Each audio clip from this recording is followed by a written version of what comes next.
여러분, 셰익스피어의 헨리팔스 하면 혹시 따분한 역사극이라고 생각하시나요? 만약 그렇다면 오늘 그 생각을 완전히 바꿔드릴게요. 이건 그냥 희곡이 아니에요. 권력을 둘러싼 숨막히는 정치 스릴러죠. 역사책에 안 나오는 권력의 가장 높은 곳에 있던 사람들이 어떻게 서로를 물어뜯고 또 어떻게 한순간에 모든 걸 잃게 되는지 그 생생한 이야기를 지금부터 들려드릴게요. 자, 이 구절 정말 의미심장하지 않나요? 연극이 시작하자마자 서막에서 대놓고 이렇게 말하는 겁니다. 여러분, 오늘 웃을 생각은 마세요. 이건 가벼운 코미디가 아니라는 아주 강력한 경고죠. 지금부터 잉글랜드에서 가장 힘셌던 사람들의 눈부신 성공과 그보다 더 처참한 몰락에 대한 아주 진지한 드라마가 펼쳐질 거라는 신호탄인 셈입니다. 네, 그럼 본격적으로 그 피비린내는 권력투쟁의 한복판으로 들어가 볼까요? 그 첫 번째 희생자는 바로 버킹엄 공작입니다. 자, 이 두 인물을 좀 보세요. 당시 권력의 핵심 갈등이 여기에 다 담겨 있어요. 왼쪽은 버킹엄 공작, 태어날 때부터 모든 걸 다 가진 뼈대 있는 가문의 대표주자죠. 말 그대로 구시대의 권력 그 자체입니다. 그런데 오른쪽의 울지 추기경은요, 푸죽간집 아들 출신이에요. 하지만 오직 자신의 야망과 능력 하나로 왕 바로 다음 자리까지 올라간 입지전적인 인물이죠. 이건 물과 기름 같은 사이 아니겠어요? 구시대의 명예와 신흥 세력의 야망이 정면으로 부딪히는 겁니다. 버킹엄 공작의 이 3마디에 당시 귀족들이 울지 추기경을 얼마나 싫어했는지 그 분노가 그대로 느껴지죠? 그의 야심찬 손가락에 닿지 않는 파이는 없다. 와, 정말 모든 걸 자기 마음대로 주무른다는 뜻이잖아요. 왕을 등에 업고 점점 커지는 그의 영향력을 기존 귀족들은 독처럼 여기며 이를 갈고 있었던 겁니다. 울지가 얼마나 무서운 사람이냐면요. 그는 버킹엄을 무너뜨리기 위해 아주 교묘한 판을 짭니다. 버킹엄에게 불만을 품고 있던 그의 부하, 측량사를 살살 구스리는 거죠. 그리고는 거짓 증언을 하도록 만듭니다. 그 내용이 뭐냐? 왕이 아들 없이 죽으면 버킹엄 공적이 왕위를 차지하려 했다더라! 와, 이건 빼도 박도 못하는 반역죄 프레임인 거죠. 결국 버킹엄은 이렇게 허무하게 처형당합니다. 그리고 이 마지막 말은 단순한 유언이 아니에요.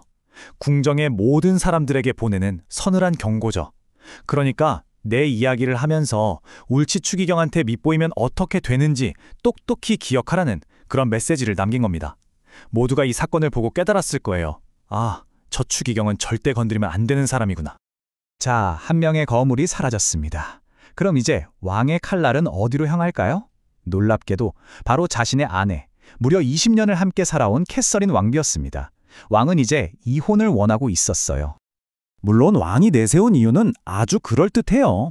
형의 아내와 결혼한 것이 양심에 걸린다거나 나라의 안정을 위해선 아들 후계자가 꼭 필요하다는 식이었죠. 하지만 진짜 이유는 뭐였을까요? 바로 젊고 아름다운 왕비의 시녀 앤 볼린에게 푹 빠져버린 겁니다. 그래서 캐서린 왕비를 내쫓기 위해 아예 공개 재판까지 열어버리죠. 여러분이라면 어땠을 것 같으세요?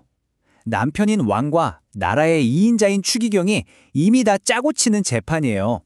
이런 상황에서 왕비 혼자 뭘 할 수 있었을까요? 그냥 무릎 꿇고 용서를 빌어야 했을까요? 캐서린은 정말 영리했어요. 처음에는 아주 낮은 자세로 나옵니다. 저는 이 땅에서 의지할 곳 없는 힘없는 외국인 여자일 뿐입니다. 이렇게 자신의 연약함을 드러내면서 동정심에 호소하는 거죠. 하지만 이게 다가 아니었어요. 여기서부터가 진짜입니다. 갑자기 그녀는 재판을 주관하던 울지 추기경을 똑바로 쳐다보며 폭단 선언을 합니다. 나는 당신을 내 재판관으로 인정할 수 없어. 당신은 나의 적이니까. 와, 이건 정말 엄청난 장면이에요. 모두가 보는 앞에서 추기경의 권위를 정면으로 짓밟아버린 겁니다. 그리고는 더 이상 들을 것도 없다는 듯이 그냥 일어나서 당당하게 법정을 나가버려요. 이 예상치 못한 저항 한 방으로 왕의 이혼 계획은 완전히 틀어지고 모든 걸 계획했던 울지 추기경은 그야말로 제대로 망신을 당한 거죠. 자, 남의 눈에 눈물 나게 하면 자기 눈엔 피눈물 나는 법이죠.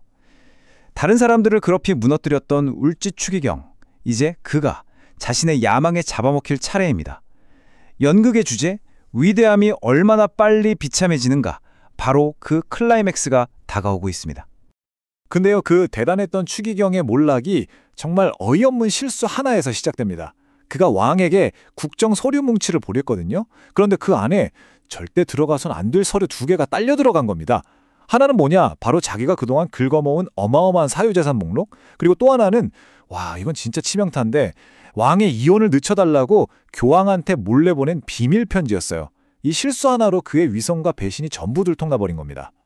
이 편지를 본 왕의 마음이 어땠을까요? 바로 그 순간 옳지의 모든 것은 끝납니다. 그리고 여기서 그 유명한 독백이 터져 나오죠. 잉글랜드 최고의 권력자가 한순간에 모든 것을 잃고 내뱉는 이 처절한 절규는 셰익스피어의 작품 중에서도 손꼽히는 명장면입니다. 그의 몰락은 그야말로 신속하고 완전했습니다. 하루아침에 모든 걸 잃은 거예요. 지위, 재산, 명예, 아무것도 남지 않았죠. 버킹엄을 나락으로 떨어뜨렸던 바로 그 방식 그대로 자기도 당한 겁니다. 참 역사의 아이러니 아닌가요? 자, 이렇게 버킹엄과 울지라는 거대한 두 기둥이 차례로 쓰러졌습니다. 권력의 지도에 거대한 구멍이 뻥 뚫린 거죠. 그럼 그 빈자리는 누가 차지할까요? 이제 새로운 선수들이 무대 위로 등장할 시간입니다. 이 표를 한번 보세요. 모든 게 한눈에 보이죠? 왼쪽이 몰락한 사람들, 오른쪽이 그 자리를 차지한 새로운 강자들입니다. 버킹엄, 캐서린, 울지가 사라진 자리에 토머스 크롬웰, 앤 불린, 그리고 토머스 모어가 들어왔습니다. 이건 단순한 자리 바꿈이 아니에요. 울지의 책략을 이어받은 크롬웰, 종교개혁의 불씨가 될 앤 불린, 그리고 새로운 양심의 상징이 될 토머스 모어. 잉글랜드의 운명을 통째로 바꿀 새로운 시대의 시작을 알리는 겁니다. 결국 헨리 8세는 모든 장애물을 치우고 원하는 것을 얻었습니다. 앤 불린이 새로운 왕비가 된 거죠. 그녀를 지지하던 새로운 세력이 권력의 중심에 서게 됩니다. 낡은 시대의 폐허 위에서 이제 로마 교황청의 영향력에서 벗어난 완전히 새로운 잉글랜드가 탄생하는 순간입니다. 그리고 이 모든 이야기의 끝에서 울지는 너무 늦게 얻은 깨달음을 담아 이런 말을 남깁니다. 야망을 버려라. 그 죄 때문에 천사도 타락했다. 참 아이러니하죠. 평생을 야망에 살았던 사람이 마지막에 남긴 말이 바로 이거라니. 어쩌면 이건 헨리 8세 시대의 이야기만이 아니라 끝없는 야망이 결국 자신을 어떻게 파멸시키는가에 대한 시대를 초월한 경고일지도 모르겠습니다.